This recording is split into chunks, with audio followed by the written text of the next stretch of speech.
أعوذ بالله من الشيطان الرجيم بسم الله الرحمن الرحيم حاميم عين سين قاف كذلك يوحي إليك وإلى الذين من قبلك الله العزيز الحكيم হামিম আইন সিন কফ এভাবেই তোমার প্রতি এবং তোমার পূর্ববর্তীদের প্রতি ওহী নাজিল করেন মহাপ্রতাপশালী ও প্রজ্ঞাবান আল্লাহ।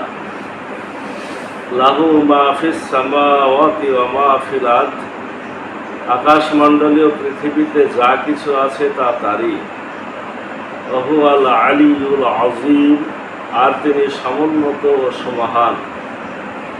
তাকাদুস সামাওয়াতু ইয়াতাফাত্তারনা মিন ফাওকিহিন্না ওয়াল মালাইকাতু ইউসাব্বিহুনা বিহামদি রাব্বিহিম ওয়া ইস্তাগফিরুনা লিমান ফিল আরদ। আল্লাহর ভয়ে আকাশমণ্ডলী উপর থেকে ভেঙে পড়ার উপক্রম হয়, আর ফেরেশতারা তাদের প্রতিপালকের প্রশংসা সহ পবিত্রতা ঘোষণা করে এবং দুনিয়াবাসীদের জন্য ক্ষমা প্রার্থনা করে। আলা ইন্নাল্লাহা হুয়াল গফুরুর রহিম, জেনে রেখো নিশ্চয় আল্লাহ অতি ক্ষমাশীল ও পরম দয়ালু। আল্লাযীনা ইত্তাখাযু মিন দুনিহি আউলিয়া আল্লাহু হাফিজুন আলাইহিম, আর যারা আল্লাহর পরিবর্তে অপরকে অভিভাবক হিসেবে গ্রহণ করে, আল্লাহ তাদের কার্যকলাপের সংরক্ষক। ওয়ামা আনতা আলাইহিম বিওয়াকিল, আর তুমি তাদের তত্ত্বাবধায়ক নও। ওয়া কাযালিকা আওহাইনা ইলাইকা কুরআনান আরাবিয়ান লিতুনজিরা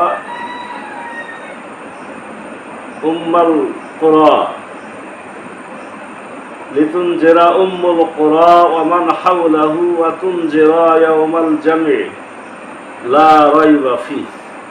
আর এভাবে আমরা তোমার প্রতি আরবি ভাষায় কোরআন অবতীর্ণ করেছি, যাতে তুমি মক্কা ও তার চারপাশের জনগণকে সতর্ক করতে পারো এবং সতর্ক করতে পারো একত্রিত হওয়ার দিন সম্পর্কে, যাতে কোনো সন্দেহ নেই।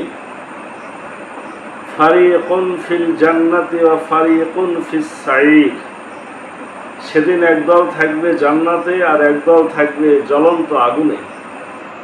ওয়ালাউ শাআল্লাহু লাজআলাহুম উম্মাতান ওয়াহিদাতান ওয়ালাকিন ইউদখিলু মান ইয়াশাউ ফি রাহমাতিহি, আল্লাহ ইচ্ছা করলে মানুষকে একই উম্মত করতে পারতেন, কিন্তু তিনি যাকে ইচ্ছা তাকে আপন অনুগ্রহের অধিকারী করেন।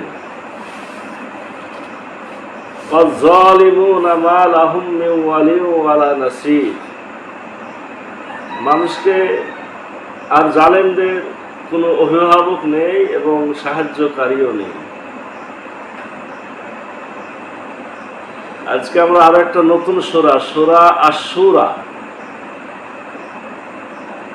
কোরআন শরীফের 42 নম্বর সূরা, মক্কি সূরা। আমরা এই সূরার 8টা আয়াত তেলাওয়াত করলাম, অর্থ বললাম। এই সূরাটা গত যে সূরা আমরা পড়েছি হামিম আস-সাজদা, এই সূরার পরে পরে সূরাটা নাজিল হয়েছে। অর্থাৎ কঠিন অবস্থায়, যে অবস্থাতে আপনার তখনও ওমর রাদিয়াল্লাহু আনহু ইসলাম গ্রহণ করে না বা করেছে, এরকম শুরুর দিকে, এবং কাফের মুশরিকরা আল্লাহ রসুলকে নিয়ে ঠাট্টা বিদ্রুপ করত, কোরআনকে নিয়ে ঠাট্টা বিদ্রুপ করত। যেখানে কোরআন পড়া হতো সেখানে হইচই হট্টগোল পাকায় দিত। এরকম পরিবেশে সূরাটা নাজিল হয়েছে। এই সূরার নাম আশ-শূরা, অর্থাৎ সূরা মানে পরামর্শ, সূরা মানে হলো পরামর্শ, সভা। এই সূরার 38 নম্বর আয়াতে পরামর্শের এই আয়াতটা আছে, ওখানে আশ-শূরা শব্দটা আছে, ওখান থেকে এই নাম সূরা রাখা হয়েছে। পরামর্শ বলতে কি, স্বয়ং আল্লাহ রাব্বুল আলামিন যা কিছু করবে তার কি কোনো পরামর্শের দরকার আছে? কিন্তু আমাদের শিক্ষার জন্য তিনিও পরামর্শ সভা করেছেন। যখন আমাদের পিতা আদমকে তৈরি করা হয় তখন ফেরেশতাদের ডেকে পরামর্শ সভা করেছিলেন যে এরকম ব্যাপার, আমি দুনিয়াতে খলিফা প্রেরণ করতে চাচ্ছি। তো তাদের বলার কি দরকার ছিল? আবার তারা বলছে যে আল্লাহ আবার এমন কোন এক জাতি তৈরি করবেন যারা দুনিয়াতে যে ফিতনা ফাসাদ করবে। আল্লাহ বলছেন দেখো আমি যা জানি তোমরা তা জানো না। এভাবে পরামর্শ সভা আল্লাহ করেছেন। আল্লাহর দরকার না করেছেন কেন? এই শিক্ষা যাতে আমাদের থাকে, আমাদের জন্য পরামর্শ জরুরি। কোন একটা কাজ এককভাবে না করে পরামর্শ নিয়ে করাটা ভালো। তাতে সবাই কমপক্ষে জানবে যে কি ঘটতে যাচ্ছে। কিছু যদি করার নাও থাকে, পরামর্শ দেওয়ার নাও থাকে, পরামর্শ সভাতে বসলে বুঝবে যে এই কাজটা এইভাবে হতে যাচ্ছে। আল্লাহ রসুলেরও পরামর্শ দরকার ছিল না, কারণ আল্লাহর কাছে, আল্লাহ রসুলের কাছে তো সরাসরি আল্লাহ ওহী নাযিল করেন। তারপরেও উনি বেশিরভাগ যুদ্ধে, বেশিরভাগ সময়ে তিনি পরামর্শ রাখতেন, সাহাবাদেরকে নিয়ে পরামর্শ করতেন। এই পরামর্শ সভা, এই নাম থেকে সূরার নাম আশ-শূরা। এই সূরার আরো একটা নাম হচ্ছে যে হামিম আইন সিন কফ। এই দুটো নামে সূরাটা পরিচিত। মানে সূরাটা শুরু হয়েছে হামিম, এটা একটা আয়াত, আইন সিন কফ এটা আর একটা আয়াত। এই দুই আয়াতের পরে আল্লাহ বলছেন এভাবেই তোমার প্রতি এবং তোমার পূর্ববর্তীদের প্রতি ওহী নাযিল করেন মহাপ্রতাপশালী ও প্রজ্ঞাবান আল্লাহ। এভাবেই তোমার প্রতি এবং তোমার পূর্ববর্তীদের প্রতি। এখান থেকেই রইসুল মুফাসসিরিন ইবনে আব্বাস রাদিয়াল্লাহু আনহু বলছেন যে আগের যে কিতাবগুলো ছিল ওখানেও এইরকম শব্দগুলো ছিল। এ হা মিম, আলিফ লাম মিম আইন সিন কফ, কফ ত হা, এরকম শব্দগুলা আগের কিতাবেও ছিল। আকাশমণ্ডলীয় পৃথিবীতে যা কিছু আছে তা তারই, আর তিনি সমুন্নত সমহান। আকাশে যা আছে আমরা কি কি আছে কিচ্ছু জানি না, কত কি আছে যেটুকু দেখতে পাই। আর যারা লেখাপড়া করে তারা আর একটু বেশি জানে কি কি আছে। খালি চোখে যা দেখা যায়, চন্দ্র সূর্য গ্রহ নক্ষত্র। আর এমনি বিশ্বাস আছে যে এর পিছনে আরো অনেক কিছু আছে, সাত আসমান আছে, আল্লাহর আরশ আছে। এইভাবে আকাশে যা আছে সব আল্লাহ। আর মাটির নিচে সোনা দানা টাকা পয়সা, মানে সম্পদ, এই যে আগুন, পানি, সোনা, ওদিকে আপনার তেল, এই যে যা কিছু তলে আছে এগুলো আল্লাহ সংরক্ষণ করেছেন আমাদেরই জন্য। এই সব সম্পদের মূল মালিকানা হল আল্লাহ। আল্লাহ বলছেন আকাশমণ্ডলী উপর থেকে ভেঙে পড়ার উপক্রম হয়। আকাশমণ্ডলী খুবই সুবিন্যস্ত, সুসজ্জিত, সুরক্ষিত, মজবুত করে আল্লাহ তৈরি করেছেন। কিন্তু যখন আল্লাহর ভয় তাদের ভিতরে ঢুকে তারা যেন পড়ে যাওয়ার উপক্রম হয়। আল্লাহ এটা তারা কি বোঝাচ্ছে? যে তোমাদের হৃদয় কি আসমানের থেকেও কঠিন, যে একটু তোমাদের মন নরম হয় না?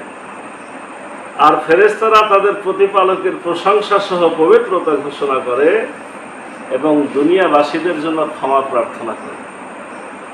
আমাদের মধ্যে যারা ঈমানদার তাদের জন্য ফেরেশতারা পর্যন্ত আল্লাহর কাছে ক্ষমা প্রার্থনা করে, আর তাদের কাজ হলো আল্লাহর প্রশংসা সহ পবিত্রতা ঘোষণা করা। আল্লাহ বলছেন জেনে রেখো নিশ্চয় আল্লাহ অতি ক্ষমাশীল ও পরম দয়ালু।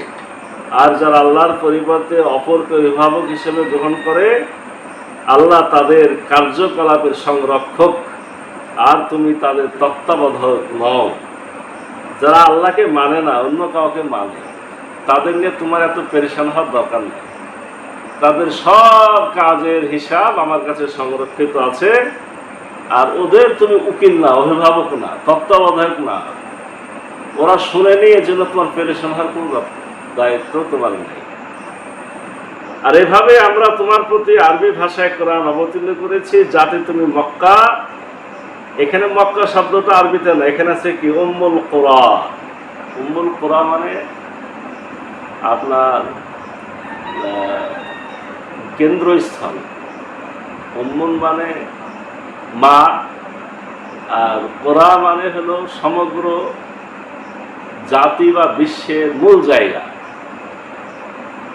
এই দুনিয়াতে যে জমিন তৈরি হয়েছে শুরু হয়েছে এই মক্কা দিয়ে। আবার বলা হচ্ছে এখন ভৌগোলিকভাবে মেপে দেখলে দেখা যাবে যে গোটা পৃথিবীকে পূর্ব পশ্চিম উত্তর দক্ষিণ করে ভাগ করলে এই মক্কাটা হলো মাঝখানে। এই কথাটা আল্লাহ এখানে কোরআনে অনেক বছর আগে বলে দিয়েছে, উম্মুল কোরা। উম্মুল কোরা মানে মক্কা।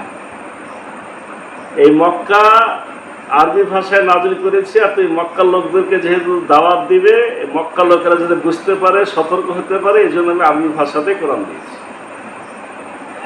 এবং তুমি সতর্ক করতে পারো একত্রিত হওয়ার দিন, অর্থাৎ কিয়ামতের দিন সম্পর্কে, যাতে কোনো সন্দেহ নেই। সেদিন একদল থাকবে জান্নাতে আর একদল থাকবে জ্বলন্ত আগুনে। আল্লাহ ইচ্ছা করলে মানুষকে একই উম্মত বা ধর্মভুক্ত করতে পারতেন। আল্লাহ যদি মনে করতেন যে এই সবাই এখন থেকে আর উল্টাপাল্টা করতে পারবে না, আল্লাহ যদি হুকুমটা কিন্তু হয়ে যাবে। যেমনিভাবে মানুষ ছাড়া আর জিন ছাড়া যত কিছু আছে সবাই কিন্তু আল্লাহর হুকুমে চলে। আমাদের শুধু ছাড় দেওয়া আছে, আমরা ভালো করতে পারি, খারাপ করতে পারি। আল্লাহ বলছেন যে আমি তো করতে পারতাম, কিন্তু আমি এই কাজটা করিনি। আমি যাকে ইচ্ছা, তিনি যাকে ইচ্ছা করেন তাকে আপন অনুগ্রহের অধিকারী করেন। অর্থাৎ আল্লাহর যে নিয়ম আছে, পদ্ধতি আছে, এই পদ্ধতি আল্লাহ বাতলায় দিয়েছে। আল্লাহর ওই ইচ্ছা অনুযায়ী যারা ভালো কাজ করে তারা আল্লাহর অনুগ্রহের মধ্যে আসে, অনুগ্রহভুক্ত হয়, অর্থাৎ সঠিক ধর্মভুক্ত হয়। আল্লাহ বলছেন আর জালেমদের কোনো অভিভাবক নেই এবং কোনো সাহায্যকারীও নেই। জালেমদের কোনো অভিভাবক নাই, সাহায্যকারী নাই, কিন্তু জালেমরা তো দুনিয়াতে জুলুম বেশি করছে। জালেমদেরই তো মনে হচ্ছে যে সবাই জনগণও ভালোবাসে, রাষ্ট্র ভালোবাসে, বিশ্ব ভালোবাসে। কিন্তু আল্লাহ বলছেন যে আসলে ওরা অসহায়। এই যে দুনিয়াতে কয়েকদিনের জন্য একটু সুযোগ দিয়েছে বলে এগুলো করে নিছে, কিন্তু যেমনি আমার সামনে হাজির হবে তখন তাদের কেউ সাহায্য করবে না, এবং তখন তাদের কোনো অভিভাবক নেই, কাউকে ডেকেও পাবে না।